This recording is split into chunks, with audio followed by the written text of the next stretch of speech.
हमारे जितनी भी अनाउंसमेंट्स थी जो बहुत जरूरी थी, जैसे हमारा पे स्केल का जो इशू था वो 2016 से पेंडिंग था, उन्होंने वो अनाउंस किया, तो हम उनके लिए बधाई के पात्र है। पे स्केल में 2.25, 2.59 दो ऑप्शन पहले दी गई थी, क्योंकि पंजाब को हम जो पंजाब की पे कमीशन की रिकमेंडेशन है उसको हिमाचल प्रदेश सरकार जो है वो एक्सेप्ट करती है। ऐसा पूर्व जो हमारी जो प्रीवियस प्रैक्टिस रही है। लेकिन अभी हाल ही में जैसा कि सबने देखा होगा, एक और ऑप्शन की डिमांड आई जो पंजाब कैबिनेट ने 15% की हमें दी थी कर्मचारियों को, उसको भी हिमाचल प्रदेश सरकार ने सहर्ष स्वीकार किया और by circulation without cabinet approval माननीय मुख्यमंत्री महोदय के आदेश से जब हमारा राज्य कर्मचारी महासंघ के अध्यक्ष का रुख थोड़ा गर्म था, क्योंकि बहुत ज्यादा माहौल इसमें थोड़ा गर्मा गया था और प्रदेश अध्यक्ष जी ने बार बार हमारे जो प्रशासनिक अधिकारी है उनसे जो चर्चा की, उसको प्रेशर में डालते हुए उसी दिन शाम को जो है बाई सर्कुलेशन ये 15% की नोटिफिकेशन जो है जारी की गई, जिसे तकरीबन 40 और 50 हजार के बीच कर्मचारी की जो संख्या है उनको जो है लाभ होगा।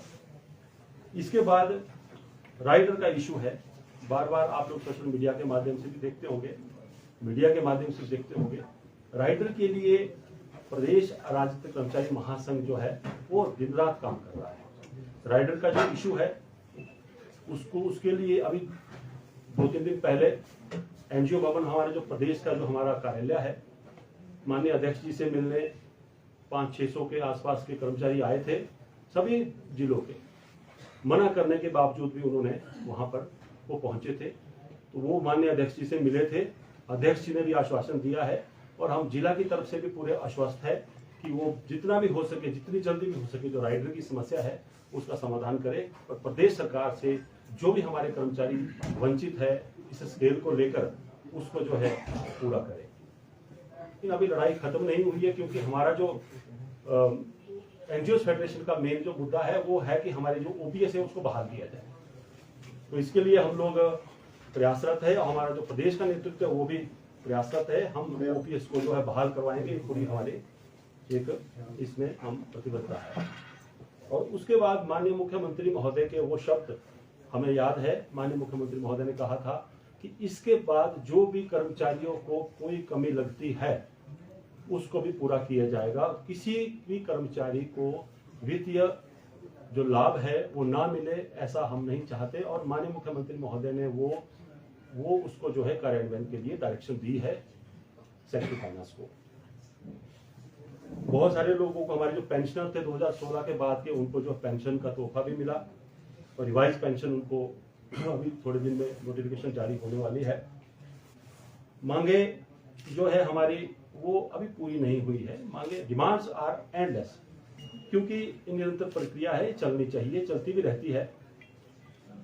बहुत सारी डिमांड्स ऐसी है जो हमारे अभी संपर्क में जो लोग आते हैं, जो भी डिमांड्स लेकर आते हैं, उनको हम पूरा करने का पूरा प्रयास करते हैं। प्रदेश सरकार से हम बात करते हैं, टाइम टू टाइम हमारी बात होती रहती है। तो ऐसा नहीं है कि हम लोग बाकी हमारी जो डिमांड्स है वो खत्म हो गई है। डिमांड्स तो चलती है। बहुत सारे विभागों के ऐसी कैटेगरीज है जो पे कमीशन जो रिकमेंडेशन हुआ है उसमें नहीं है, लेकिन हमने प्रदेश सरकार से निवेदन किया है, प्रदेश के नेतृत्व से निवेदन किया है कि उसको भी उसमें इंक्लूड करें, ताकि कोई भी कर्मचारी उसमें वंचित ना है। शरारती तत्व, कुछ तथाकथित स्वयंभू कर्मचारी नेता बार बार मांग उठा रहे हैं, कर्मचारियों के हितों की रक्षा करने की बात कर रहे हैं। बड़े दुर्भाग्य की बात है कि राज्य कर्मचारी महासंघ एक संवैधानिक बॉडी है। हमारा जो चुनाव है वो एक संवैधानिक तरीके से हुआ है, बाई बैलेट हम चुनकर आए हैं। प्रदेश का जो नेतृत्व हमारा आज के समय में कार्य कर रहा है, उनके साथ उस विभाग में वो उस विभाग के अध्यक्ष भी है और उनके साथ 50 और 55 हजार के आसपास के कर्मचारी, हमारे गैर शिक्षक कर्मी हमारे विभाग से संबंधित हैं। सभी विभागों ने मिलकर एक नेतृत्व के अश्विनी ठाकुर जी के रूप में अराजक कर्मचारी महासंघ का दिया है। और प्रदेश सरकार ने संख्या बल देखकर, क्योंकि सीआईडी की रिपोर्ट होती है, बहुत सारी बातें ऐसी होती है जो सरकार को मालूम है, इतिहास भी गवाह है, पहले भी ऐसा ही होता आया, जिसके पास संख्या बल है उसकी कोई मान्यता मिली, तो मान्यता मिली है। बहुत सारे कर्मचारी ऐसे थे उस समय भी, क्योंकि गुटबाजी थी, वो हम मानते हैं, और वो लोग सभी इस फेडरेशन के साथ जुड़े, हम उनका स्वागत करते हैं, हार्दिक अभिनंदन करते हैं और हमारे बीच में है।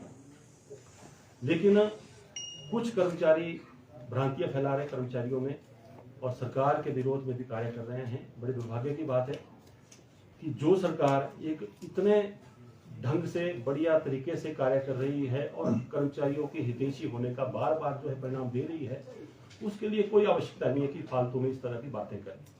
प्रेस वार्ता के माध्यम से वो बहुत कुछ बोल रहे हैं, कभी वो लोगों को गैदर करके कहीं भी एक पेड़ के नीचे बाइट देकर बात कर रहे हैं, कभी कहीं भी इस तरह की बातें करते हैं। लेकिन तथाकथित जो स्वयंभू नेता है, वो लोग इस बात को भूल गए हैं कि उस समय कहाँ थे जब ये एनोमलीज उस समय पैदा हुई थी। 2014 में वो कहाँ थे, 2003 में वो कहाँ थे जब एनपीएस लागू हुआ, 2006 में लागू हुआ और 2000 बैक डेट से 2003 से लागू किया। तो बड़े दुर्भाग्य की बात है। लेकिन प्रदेश का जो अराजक कर्मचारी महासंघ है वो वचनबद्ध है कर्मचारियों के हितों की रक्षा करने के लिए, ओपीएस के लिए भी कार्य कर रहा है और राइडर के इशू में भी हम काम कर रहे हैं, पेमेंट को लेकर भी हम काम कर रहे हैं, उत्पीड़न किसी कर्मचारी का है उसके लिए भी एनजीओ फेडरेशन काम कर रही है। वो फिक्स काम नहीं करते हैं।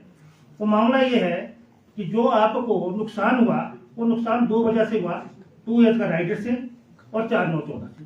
वो दोनों समस्या कांग्रेस सरकार की, उसका समाधान हम करेंगे, सीएम साहब के साथ मिलजुल कर करेंगे, सामंजस्य उठाकर करेंगे और उनके साथ अच्छे संबंध होने के नाते से करेंगे। और दूसरी बात, कई बार कुछ बातें कंफ्यूजन क्रिएट करने के लिए सरकार जो है ने गलत किया।